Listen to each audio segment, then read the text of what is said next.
Chapitre 23. Le mariage. Tout l'art de la diplomatie, c'est de connaître plus de secrets sur votre rival qu'il n'en connaît sur vous. Toujours traité en position de pouvoir. Telles étaient les maximes de Subtil, et Vérité s'y conformait. « Il nous faut Auguste. C'est le seul espoir pour Vérité. » Nous étions installés sur le flanc d'une colline qui dominait le palais dans la grisaille obscure d'avant l'aube. Nous n'étions pas allés loin. Le terrain était escarpé et je n'étais pas en état de marcher longtemps, d'autant que je commençais à me demander si le coup de pied de Royal n'avait pas brisé les côtes que Galen m'avait déjà endommagées, car chaque inspiration me faisait l'effet d'un coup de poignard. Le poison de Royal continuait à me convulser, et mes jambes me faisaient souvent défaut sans prévenir.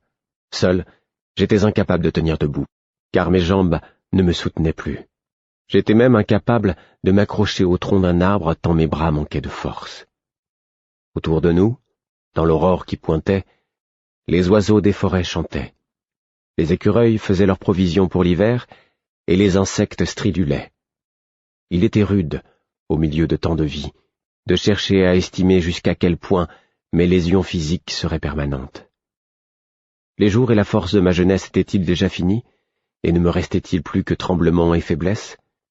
Je m'efforçais de chasser cette question de mon esprit et de me concentrer sur les problèmes autrement graves qui menaçaient les Siduchés. Je m'apaisais intérieurement, comme Imbre m'avait enseigné à le faire. Les arbres qui nous entouraient étaient immenses, et leur présence irradiait la paix. Je compris qu'Eyod ne voulut pas les couper pour en faire du bois de charpente.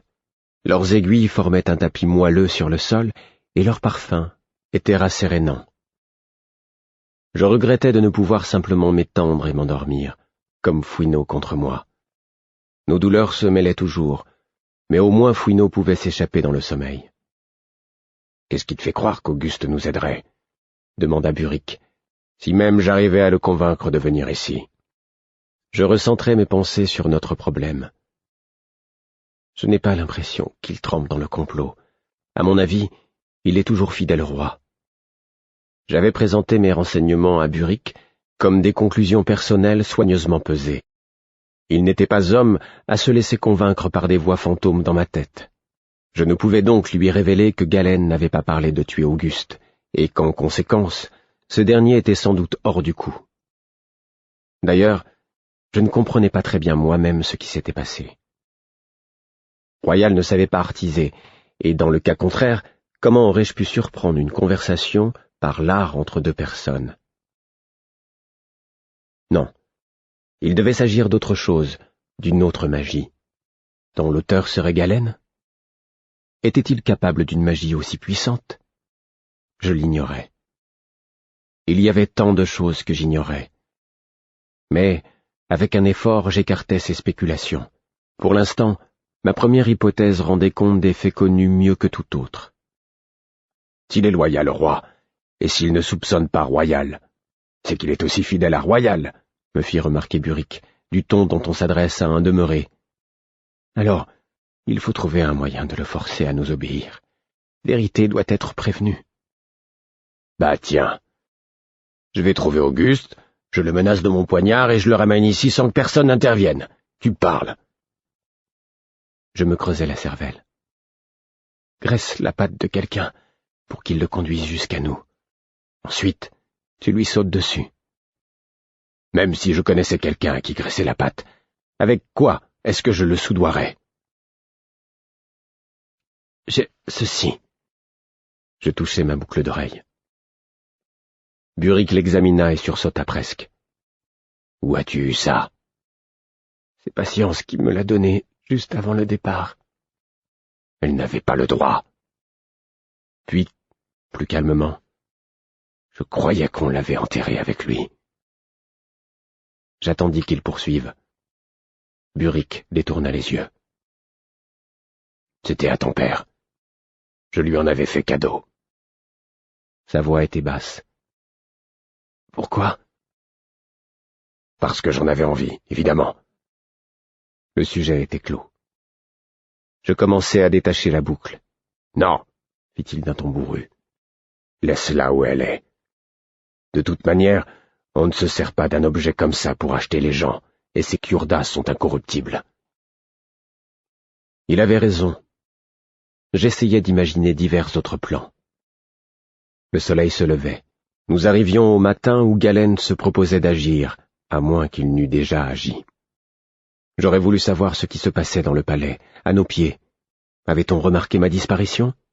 Ketriken se préparait-elle à se donner à un homme qu'elle haïrait toujours? Sévrens et Chahut étaient-ils déjà morts? Sinon, pouvais-je les retourner contre Royal en les prévenant? Quelqu'un vient! Buric s'aplatit au sol. Je m'allongeai, résigné à mon sort, quel qu'il dût être. Je n'avais plus les moyens physiques de me défendre. Tu la connais? Fit Buric à voix basse. Je tournai la tête. C'était Jonquille, précédé d'un petit chien qui ne grimperait plus jamais aux arbres pour Rurisque. C'est la sœur du roi. Je ne m'étais pas donné la peine de baisser le ton. Elle avait une chemise de nuit à moi entre les mains, et un instant plus tard, le petit chien bondissait joyeusement autour de nous, essayant d'inviter Fouineau à jouer avec lui. Mais le vieux chien se contenta de l'observer d'un air triste. Jonquille arriva peu après. « Vous devez revenir, » me dit-elle sans préambule, « et vous hâter. »« Difficile de revenir, » répondis-je, sans me hâter vers ma mort. Je regardais derrière elle, au cas où d'autres l'auraient accompagnée. Buric s'était relevé et placé au-dessus de moi dans une posture défensive. « Pas la mort, » fit-elle calmement. « Ketriken vous a pardonné. J'ai essayé toute la nuit de la convaincre, mais je n'y suis parvenu que ce matin. Elle a invoqué son droit de parenté pour pardonner un tort fait par un parent à un parent. Selon notre loi, si le parent pardonne aux parents, nul ne peut plus intervenir. Votre royal a cherché à l'en dissuader, mais il a seulement réussi à la mettre en colère. Tant que je suis dans ce palais, je puis invoquer la loi du peuple des montagnes, lui a-t-elle dit. Le roi Iode l'a soutenu, non parce qu'il ne pleure pas Rurisque, mais parce que la force et la sagesse de la loi de Jaamp doivent être respectées par tous. Donc, vous devez revenir. Je réfléchis. Et vous? M'avez-vous pardonné? Non, gronda-t-elle. Je ne pardonne pas au meurtrier de mon neveu. Mais je n'ai pas à vous pardonner un acte que vous n'avez pas commis. Je ne crois pas que vous auriez bu du vin que vous auriez empoisonné, fût-ce une petite gorgée. Ceux qui connaissent le mieux les dangers des poisons sont ceux qui s'y exposent le moins. Vous auriez seulement fait semblant d'en boire, et vous vous seriez bien gardé d'en parler. Non, ce crime a été commis par quelqu'un qui se croit très intelligent et qui croit les autres très stupides. Je sentis Buric baisser sa garde plus que je ne le vis, mais pour ma part, je ne pouvais me détendre. Pourquoi, maintenant que Ketriken m'a pardonné, ne puis-je simplement m'en aller? Pourquoi dois-je revenir? Nous n'avons pas le temps de tergiverser, siffla Jonquille, et c'était la première fois que je voyais un Kurda se mettre presque en colère. Dois-je passer des mois et des années à vous apprendre ce que je sais sur l'équilibre? Comment il agit à une poussée, à une traction, à un souffle, à un soupir? Croyez-vous que personne ne sent que le pouvoir dérive et bascule en ce moment même? Une princesse doit supporter de faire l'objet d'un troc, comme une vache, mais ma nièce n'est pas un pion dont on s'empare dans un jeu de dés. Celui qui a tué mon neveu voulait aussi votre mort, manifestement. Dois-je le laisser remporter ce jet de dés? Je ne crois pas. J'ignore qui je désire voir gagner et, tant que je ne le saurai pas, je ne laisserai pas un seul joueur se faire éliminer. Ça, c'est de la logique comme je la comprends, fit Buric d'un ton approbateur, et se baissant, il me mit brusquement sur pied. Le monde se mit à danser de façon effrayante. Jonquille vint placer son épaule sous mon autre bras, puis ils se mirent tous deux en route. Mes jambes ballaient entre eux comme celles d'une marionnette. Fouineau se leva péniblement et nous emboîta le pas. et c'est ainsi que nous regagnâmes le palais de Jaamp. Buric et Jonquille me firent traverser la foule assemblée sur les terrains et dans le bâtiment, et se dirigèrent vers ma chambre. Je suscitais peu de curiosité. Je n'étais qu'un étranger qui avait pris trop de vin et de fumée la veille, et les gens étaient plus occupés à chercher des places avec une bonne vue sur l'estrade. L'ambiance ne semblait pas au deuil. J'en conclus que la nouvelle de la mort de Rurisque n'avait pas encore été rendue publique. Lorsque nous entrâmes enfin dans ma chambre, le visage placide de Jonquille s'assombrit. « Ce n'est pas moi qui ai fait ça. J'ai seulement pris une chemise de nuit pour la faire sentir à Routa. » Ça, c'était la pagaille qui régnait dans la pièce. Elle avait été retournée de fond en comble et sans chercher à le cacher. Jonquille se mit aussitôt à ranger, et au bout d'un moment, Buric lui prêta main forte. De mon côté, assis sur une chaise, j'essayais de trouver un sens à la situation. Discrètement, Fouineau se roula en boule dans un coin. Sans réfléchir, je le réconfortai mentalement.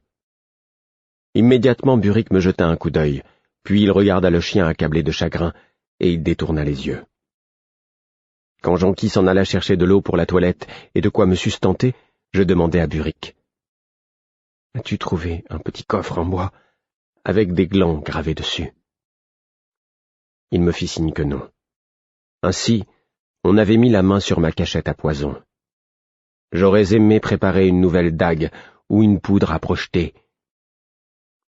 Buric ne pouvait pas être toujours auprès de moi pour me protéger, et je n'étais pas en état de repousser un assaillant ni de m'enfuir. Mais mes produits avaient disparu. Il ne me restait plus qu'à espérer ne pas en avoir besoin. Je suspectais Chahut d'être l'auteur de la fouille. Avait-ce été son dernier acte? Jonquille revint avec de l'eau et de quoi manger, puis elle prit congé de nous. Buric et moi partageâmes l'eau pour nous laver succinctement, puis, avec un peu d'aide, je réussis à enfiler des vêtements propres, quoique simples. Buric mangea une pomme. Mon estomac se soulevait à la seule idée d'absorber de la nourriture, mais je bus l'eau glacée que Jonquille avait tirée d'un puits. Il me fallut faire un effort pour obliger les muscles de ma gorge à la faire descendre, et j'eus ensuite l'impression qu'elle clapotait désagréablement dans mes tréfonds. Mais cela devait être bon pour moi. Les minutes s'écoulaient inéluctablement, et je me demandais quand Galène allait agir. Le paravent s'écarta. Je levai les yeux, pensant voir Jonquille, mais ce fut Auguste qui entra, porté sur une vague de mépris. Il se mit aussitôt à parler, pressé de remplir sa mission et de s'en aller. « Je ne suis pas ici de ma propre volonté. Je suis venu à la demande du roi servant vérité pour exprimer sa parole. Voici exactement son message. Il est infiniment attristé de... » « Tu lui as artisé? Aujourd'hui? Allait-il bien? » Ma question fit bouillir Auguste. « On ne peut pas dire, non. Il est infiniment attristé de la mort de Rurisque et de ta trahison. Il t'invite à puiser des forces dans ceux qui te sont loyaux, car tu en auras besoin quand tu seras face à lui. »« C'est tout? » demandai-je. « Du roi servant vérité, oui. Le prince royal ordonne que tu viennes le voir, et promptement, car la cérémonie commence dans quelques heures à peine, et il doit s'habiller en conséquence. Et comme ton insidieux poison, sans doute destiné à Royal, a tué les infortunés Sévrens et Chahut, il doit s'arranger d'un valet inexpérimenté. Il lui faudra plus longtemps pour se vêtir, aussi ne le fais pas attendre. Il est au bain de vapeur, où il s'efforce de se revigorer. Tu l'y trouveras. » « Quelle tragédie! Un valet inexpérimenté !» fit Buric d'un ton acide. Auguste s'enfla comme un crapaud. « Ce n'est pas drôle. Cette canaille ne vous a-t-elle pas privé de Cobb? Comment pouvez-vous accepter de l'aider? » « Si votre ignorance ne vous protégeait pas, Auguste, je vous en débarrasserais volontiers. » Buric se leva d'un air menaçant. « Vous aussi, vous aurez à répondre de certaines accusations. » Le prévint Auguste en battant en retraite. « Je dois vous dire, Buric, que le roi servant vérité sait que vous avez tenté d'aider le bâtard à s'échapper et que vous l'avez soutenu comme si c'était lui, et non Vérité, votre roi. Vous serez jugé. »« C'est Vérité qui a dit ça, » fit Buric, d'un ton empreint de curiosité. « Oui, il a ajouté que vous étiez autrefois le meilleur des hommes liges de chevalerie, mais qu'apparemment vous avez oublié comment aider ceux qui servent sincèrement le roi. Rappelez-le vous commande-t-il, et il vous assure de son grand courroux si vous ne revenez pas vous présenter devant lui pour recevoir ce que méritent vos actes. » Je ne me le rappelle que trop bien. J'amènerai Fitz à Royal. Tout de suite, dès qu'il aura mangé. Auguste lui lança un regard furibond et sortit. On ne peut pas claquer un paravent, mais il essaya quand même.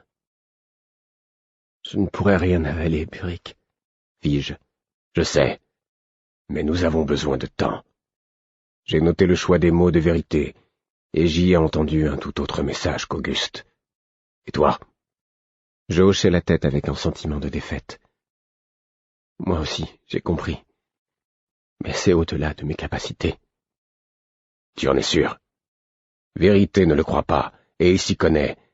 D'ailleurs, c'est pour ça que Cobb a essayé de me tuer, à ce que tu m'as dit. Parce qu'on te soupçonnait de puiser dans mes forces. Par conséquent, Galen t'en croit capable, lui aussi. Il s'approcha de moi, et avec des mouvements raides, mit un genou en terre, sa mauvaise jambe étendue gauchement derrière lui. Il prit ma main molle et la plaça sur son épaule. J'étais l'homme lige de chevalerie, déclara-t-il calmement. Vérité le sait. Je ne possède pas l'art, tu comprends. Mais Chevalerie m'a expliqué que, pour un échange d'énergie, c'était moins important que l'amitié qui nous liait. J'ai de la force, et les rares fois où il en a eu besoin, je la lui ai donnée de bon cœur. J'y suis donc déjà passé, dans des circonstances bien pires, et j'y ai résisté. Essaie, mon garçon. Si ça doit rater, ça ratera, mais au moins on aura essayé. Mais je ne sais pas comment faire. Je ne sais même pas artiser, et encore moins puiser dans les forces de quelqu'un pour y arriver. Et même si je le savais, si ça marchait, je risquerais de te tuer.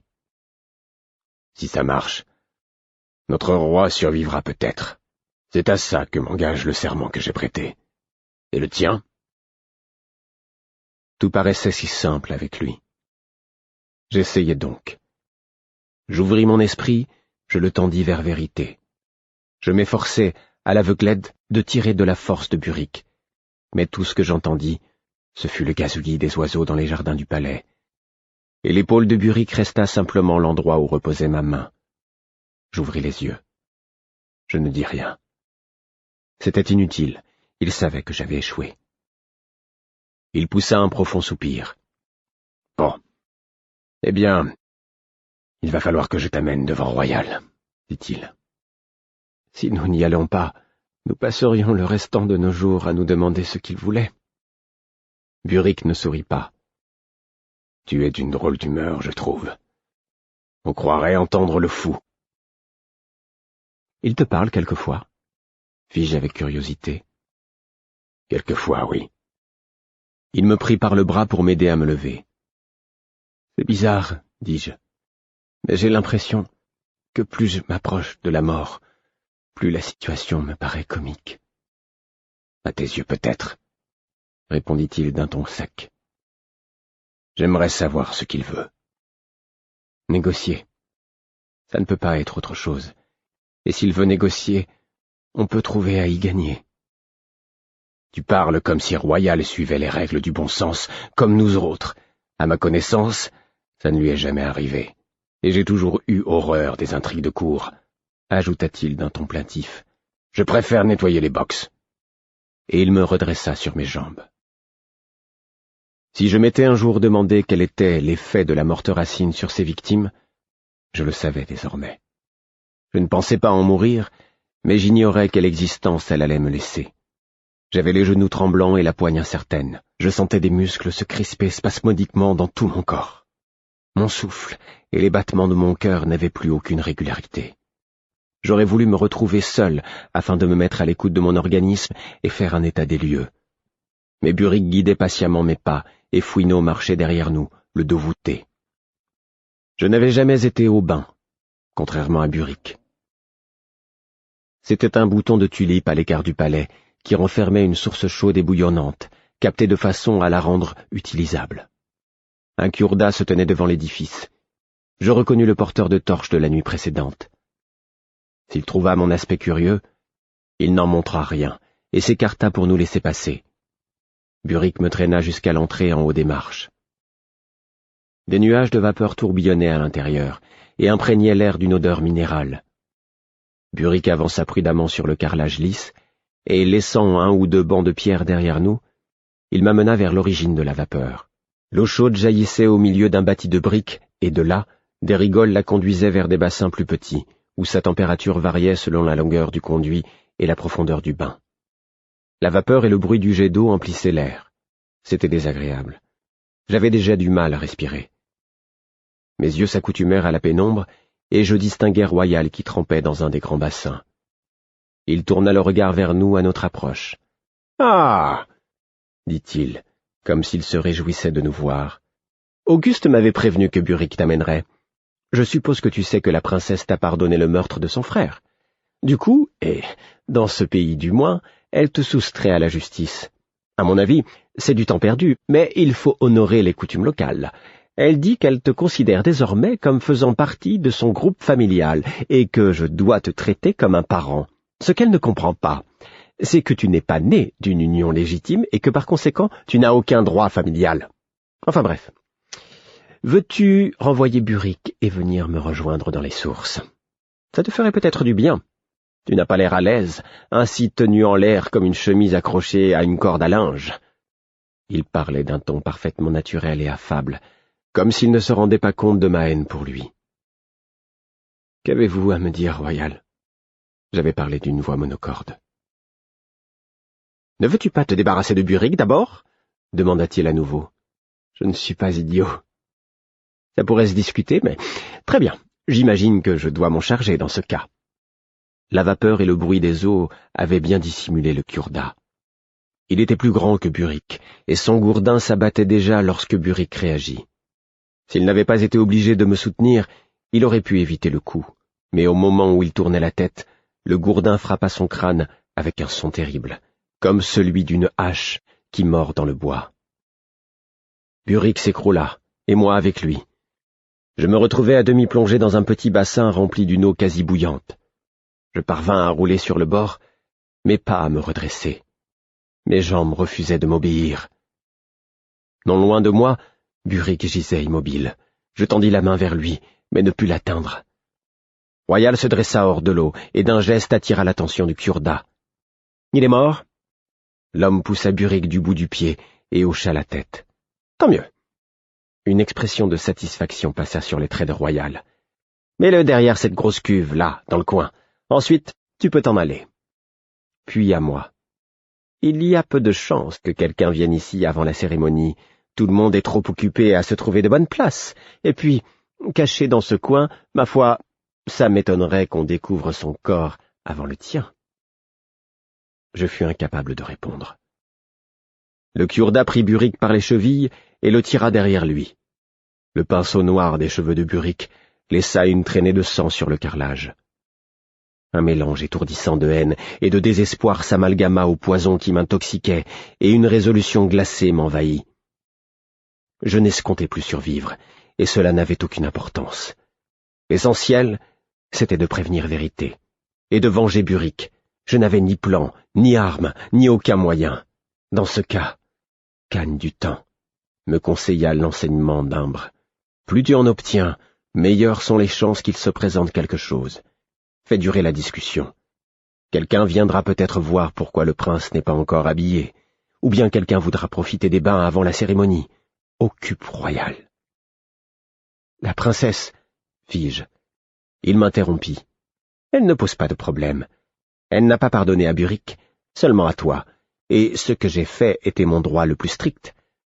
C'était un traître. Il devait payer. Et l'homme qui l'a exécuté avait la plus grande affection pour son prince Rurisk. Il est parfaitement d'accord avec tout cela. Le Kurda quitta les bains sans un regard en arrière. Mes doigts, sans force, griffaient le carrelage, mais je ne trouvais aucun point d'appui.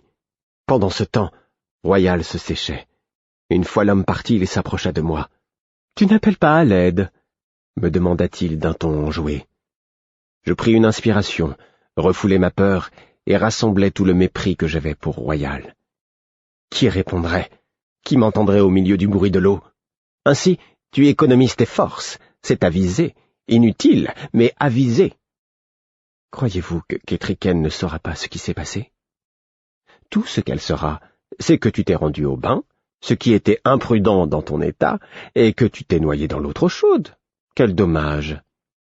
Royal, c'est de la folie. Combien de cadavres pensez-vous pouvoir laisser derrière vous? Comment allez-vous expliquer la mort de Burick? Pour répondre à la première question, un bon nombre de cadavres, tant qu'il s'agit de personnes sans influence. Il se baissa, agrippa ma chemise, puis se mit à me tirer sur le carrelage, tandis que je me débattais faiblement tel un poisson hors de l'eau. Et à la seconde, eh bien, la même chose. À ton avis, qui va se mettre en émoi pour la mort d'un maître d'écurie? Tu es tellement plein de ton importance de plébéien que tu l'étends à tes serviteurs. Il me laissa tomber sans douceur sur le corps encore chaud de Burick, étendu à plat ventre. Du sang se figeait sur le sol, près de son visage, et des gouttes lui en coulaient encore du nez. Une bulle rouge se forma lentement au coin de sa bouche, puis éclata sous l'effet d'une infime exhalaison. Il était vivant. Je me déplaçais pour dissimuler ses lèvres à Royal. Si j'arrivais à m'en tirer, Burick aurait peut-être une chance de survivre. Royal n'avait rien remarqué. Il me retira mes bottes et les rangea de côté. « Tu vois, bâtard, dit-il en reprenant son souffle, être impitoyable exige de créer ses propres règles. C'est ma mère qui me l'a enseigné. Les gens craignent celui qui agit apparemment sans considération des conséquences. Comporte-toi comme si on n'avait pas le droit de te toucher et personne n'osera te toucher. Prends la situation où nous sommes. Ta mort va en irriter certains, c'est vrai, mais suffisamment pour les inciter à prendre des mesures qui mettraient en danger la sécurité des six duchés? Je ne pense pas. Par ailleurs, ta mort sera éclipsée par bien d'autres événements. Je serais bien bête de ne pas profiter de l'occasion. Il parlait d'un ton affreusement calme et hautain. J'essayais de le repousser, mais il possédait une force étonnante eu égard à la vie de débauche qu'il menait. J'avais l'impression d'être un chaton entre ses mains, tandis qu'il me déshabillait brutalement. Il plia proprement mes vêtements et les posa dans un coin. Un alibi minime suffira. Mieux vaut que je ne me donne pas trop de mal pour paraître innocent, sans quoi on risque de s'imaginer que je m'inquiète et de devenir un peu trop curieux. Donc, je ne suis au courant de rien, tout simplement. Mon serviteur t'a vu entrer dans les bains en compagnie de Burick, après mon départ, et moi, je m'en vais de ce pas me plaindre à Auguste que tu ne t'es pas présenté devant moi pour que je puisse te pardonner, comme je l'avais promis à la princesse Kétriken. Je compte réprimander Auguste avec la plus grande sévérité de ne pas t'avoir amené lui-même. Il promena son regard sur la salle. Voyons, un joli bassin bien chaud et bien profond. Ah, là. Je refermai mes mains sur sa gorge lorsqu'il me hissa sur le rebord, mais il se dégagea sans difficulté. « Adieu, bâtard !» fit-il calmement. « Excuse ma hâte, mais tu m'as beaucoup retenu. Je dois m'habiller, sinon je vais être en retard pour le mariage. » Et il me poussa dans l'eau. Le bassin était plus profond que je n'étais grand, conçu pour que debout, un kurda de bonne taille ait de l'eau jusqu'au cou. Le contact subit de l'eau bouillante fut atroce.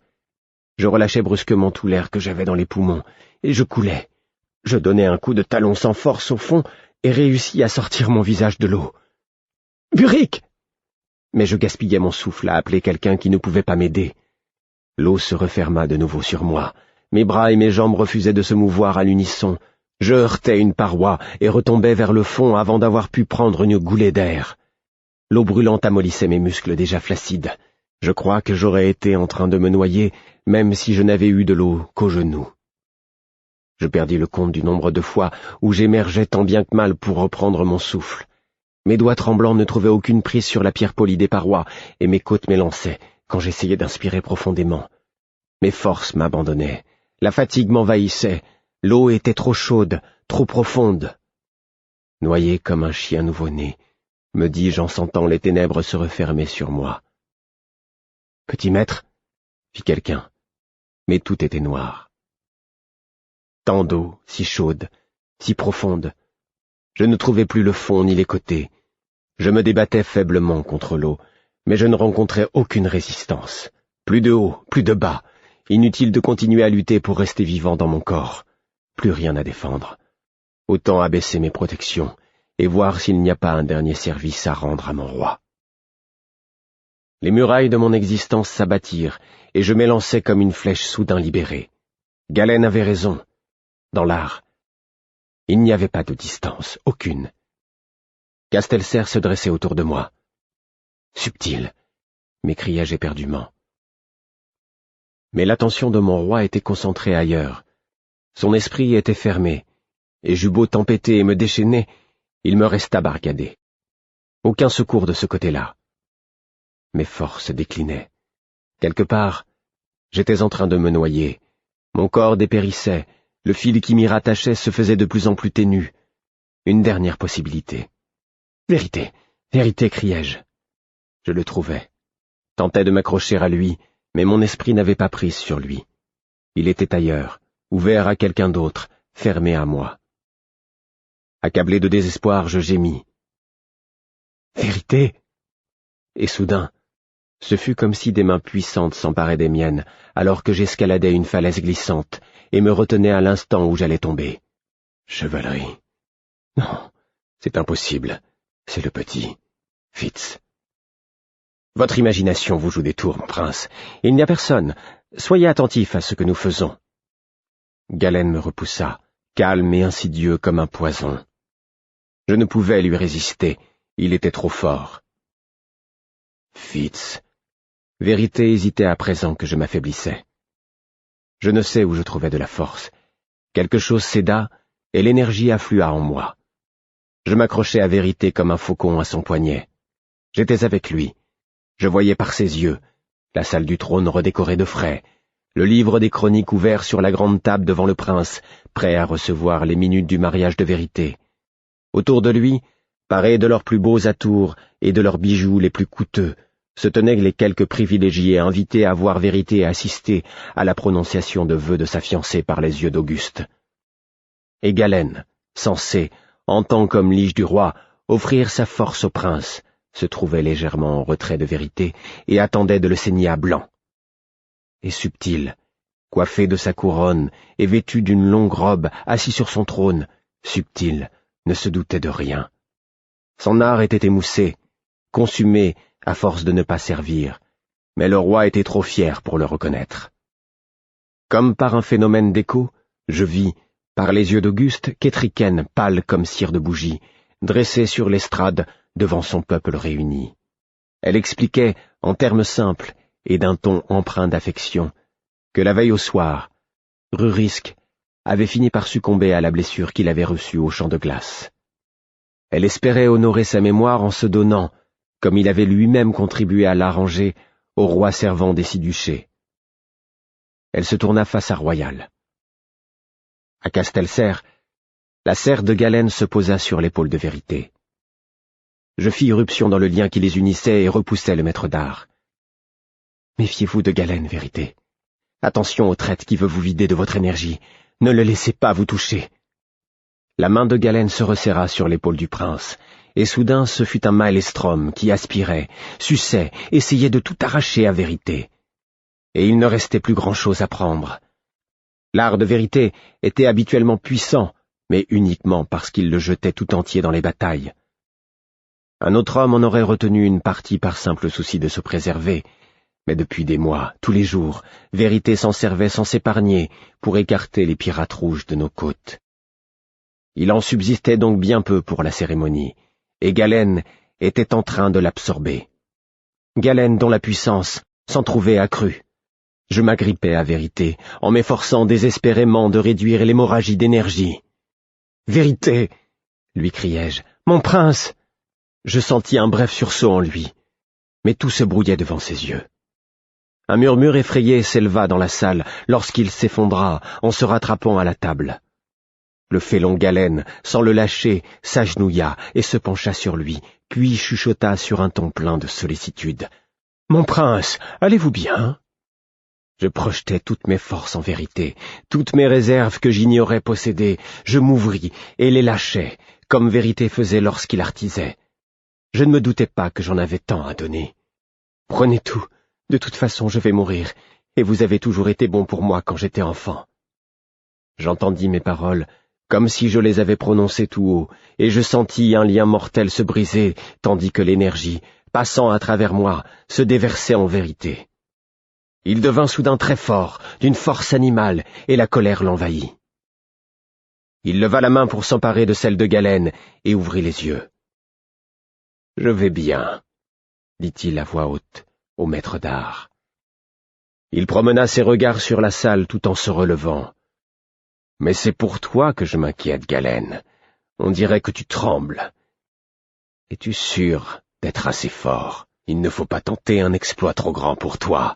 Imagine ce qui risquerait d'arriver. » Et, comme un jardinier arrache une mauvaise herbe de la terre, Vérité sourit et arracha tout ce qui se trouvait dans le trètre. Galène s'écroula en portant ses mains à sa poitrine, enveloppe vide à forme humaine. Les spectateurs se précipitèrent pour lui porter secours, tandis que Vérité, rassasiée, levait les yeux vers une fenêtre et projetait son esprit. « Auguste, écoute-moi attentivement, avertis Royal que son demi-frère est mort. » L'art de Vérité tonnait comme l'océan, et je sentis Auguste se faire tout petit devant sa puissance. Galène était trop ambitieux. Il a tenté ce qui était au-delà de son pouvoir. Dommage que le bâtard de la reine n'ait pu se satisfaire de la position qu'elle lui avait fournie. Dommage aussi que mon frère cadet n'ait pas su détourner son demi-frère de ses ambitions mal placées. Galène a outrepassé ses propres limites, et mon jeune frère devrait tirer leçon du résultat de sa témérité. Encore une chose, Auguste. Veille à rapporter ceci à Royal en privé. Peu de gens savaient que Galène était le fils de la reine et le demi-frère de Royal. Je suis sûr qu'il n'a pas envie de voir le nom de sa mère entaché de scandale, ni le sien. Ses secrets de famille doivent rester bien gardés. Puis, avec une puissance qui jeta Auguste à genoux, Vérité se servit de lui pour s'introduire dans l'esprit de Kétriken et se présenter à elle. Je perçus l'effort qu'il faisait pour se montrer aimable. « Je vous attends, ma reine servante. Et par mon nom, je vous jure que je n'avais aucune part dans la mort de votre frère. J'en ignorais tout et je partage votre deuil. Je ne veux pas que vous veniez à moi en me croyant son sang sur les mains. » Un joyau qui se déploie. Telle était la lumière du cœur de Vérité lorsqu'il l'ouvrit devant elle afin qu'elle se rende compte qu'elle ne se donnait pas à un assassin. Sans égard pour lui-même, il s'exposa entièrement dans toute sa vulnérabilité devant elle, donnant sa confiance pour bâtir la confiance. Kétriken chancela, mais ne recula pas. Auguste s'évanouit et le contact s'effaça. Vérité me secouait. « Va-t'en, repars, Fitz, c'est trop, tu vas mourir, va-t'en, lâche prise. » Comme un ours, il me propulsa d'un revers, et je me retrouvai brutalement dans mon corps, silencieux et aveugle.